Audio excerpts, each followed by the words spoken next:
This is part 4 of Making Cozy Fall. Today, I use a new cookie recipe, add a special ingredient to my icing, and make pumpkin pie. It seems just plain wrong to do a fall collection without the inclusion of pumpkin pie.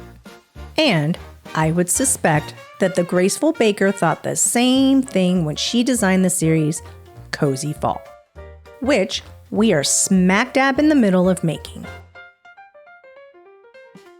This is a very simple, easy to execute design, which is a welcome contrast to all of the other cookies in this series. However, by the end, you will see that I did have one little bit of trouble, but it has nothing to do with the design.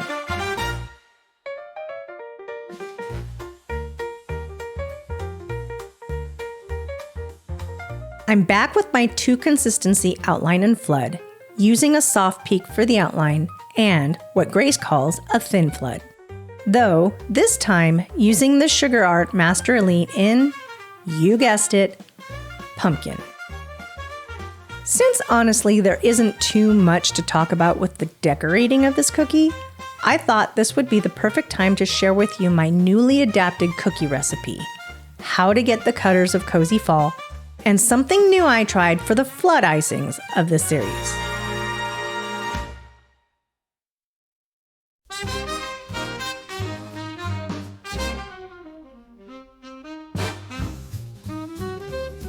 I always make a double batch when I am making cookies, and I decided to swap out my caramel flavor for pumpkin pie spices this time. This no-spread recipe starts with a pound of unsalted butter, 240 grams of granulated sugar, 140 grams of brown sugar, all-purpose flour weighing in at 945 grams, 60 grams of cornstarch to stop the dough from spreading, cinnamon, allspice, ginger, and nutmeg to make it pumpkin-y. As with just about every typical cookie recipe, this one starts with creaming the butter and sugar together. I don't really care if my eggs are cold or room temperature, but I do add them in one at a time so that they don't overwhelm the butter and sugar mixture with too much liquid all at once. Vanilla is a must. It helps accentuate all of the other flavors in the cookies. With the Nutrimil Artiste stand mixer, it works best to switch from the cookie paddles to the dough hook before adding the dry ingredients. The dough hook is better suited for the thicker dough and better for the mixer. I do add in all of the dry ingredients all at once, and then use my favorite mixer attachment, the lid. I mix on a low setting just until all the dry bits are incorporated. Then I separate the dough into 500-gram balls, which is a perfect size for rolling out, or shaping into discs to place in the freezer. When you buy Cozy Fall from the Graceful Baker, her class workbook will point you to purchasing the cutters online from the Sweet Designs shop. To find the cutters, click on the search link, scroll down to Collection, then down to Show More. In the alphabetized list, find Thanksgiving/Fall Sets and check the box. This will bring you to a page that has the Cozy Fall cutters. Just scroll down until you see it. The same cutters are used for her beginner class and this intermediate class, which is why you see 2 pictures here. I use Cameraman's 3D printer, so I am purchasing the digital files only, which saves me a few bucks as well as a ton of time. I love that they label the sides of the cutters.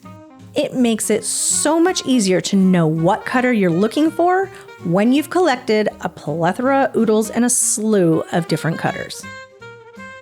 I will say that the consistency of my dough is a bit different having used the pumpkin pie spices instead of the caramel flavoring. This is to be expected, since the caramel is liquid and the spices are dry. However, I did not notice enough of a difference while working with the dough or the final product to attempt to adjust the liquid to dry ratio. While it's not a requirement, I always refrigerate my dough after rolling it out. I prefer the dough to be very stiff when I cut it. I find it to be much easier to work with, and the dough holds its shape much better while I'm working with it. You may have noticed that I often wipe my finger around the edge of the cutter after I pick it up. I find that this helps to remove any little bits that stop the cookies from having nice clean edges. Also, you see I use cling wrap. I always do. I have found that using 2 sheets of cling wrap greatly improves my rolling out and cutting experience. Often, people will recommend parchment, but I find that it crinkles really badly into the dough, causing me to have to keep adjusting the paper. I don't have to do this with the cling wrap. Now they are ready for the oven. I bake for about 12 minutes at 375 degrees. Immediately upon removal from the oven, I use a metal spatula to smooth the cookies out. This helps to get my surface nice and flat so that my icing stays on nicely. The natural process of baking causes an uneven surface. This helps to mitigate that. Then I let the cookies cool on the mat for about 5 minutes. To remove the cookies from my preferred baking surface, my Chua cookie mat, I have to nudge them a little up onto my spatula. Now the cookies are still very warm, so they need to go as far onto the spatula as possible to avoid breakage. I've mentioned it before, but I absolutely love baking sugar cookies on the Chua mat. It leaves a really neat grid pattern on the back, which really does make the cookie eating experience feel more upgraded. And unless I'm crazy, the cookies come out chewier.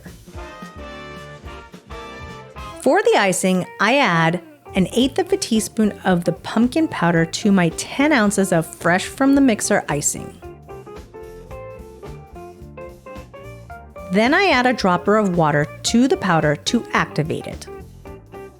It is necessary to mix these two up a little before fully mixing it into the icing. I am pretty sure I was supposed to wait like 15 minutes at this point, but I didn't. Next time I use the Master Elites, I plan to, because I see little bits of color that don't appear to have fully dissolved in my finished icing. It does seem to me that this color is a bit rich, aka oversaturated. So next time I am going to use a little less powder to start off with and add more if I need to. My little experimental addition to my flood icing is this: 1/4 teaspoon of pumpkin pie spice. I'm not sure if you're really supposed to do this, but I did it and it turned out really tasty. I added it to all of my flood icings except for the white. I'm pretty sure you can see little specks from the added spices in the icing, but it doesn't bother me. Grace instructs how to cut the tip of the bag so you can easily make pie crust without having to use a traditional tip. Being extremely careful not to tilt my cookie, I remove it from my dehydrator. Since the top layer of the icing is the only part that is sort of dry, I am at risk of causing cracks in my icing, which I have done before. Checking with my video first, I test out my ability to make the crust as Grace says. In her course, she uses a taupe colored icing for the crust. I opted for true brown.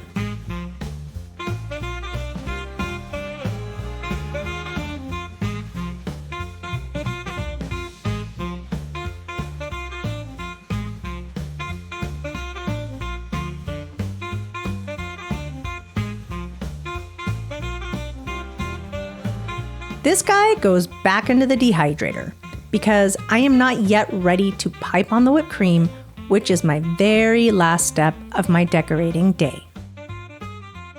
I'm back checking with my tutorial before I cut a larger tip into my piping bag. Though it is quite clear immediately that I have cut off more than I should have. And you can see that it's not holding its shape too well, which tells me I didn't have a true medium peak icing.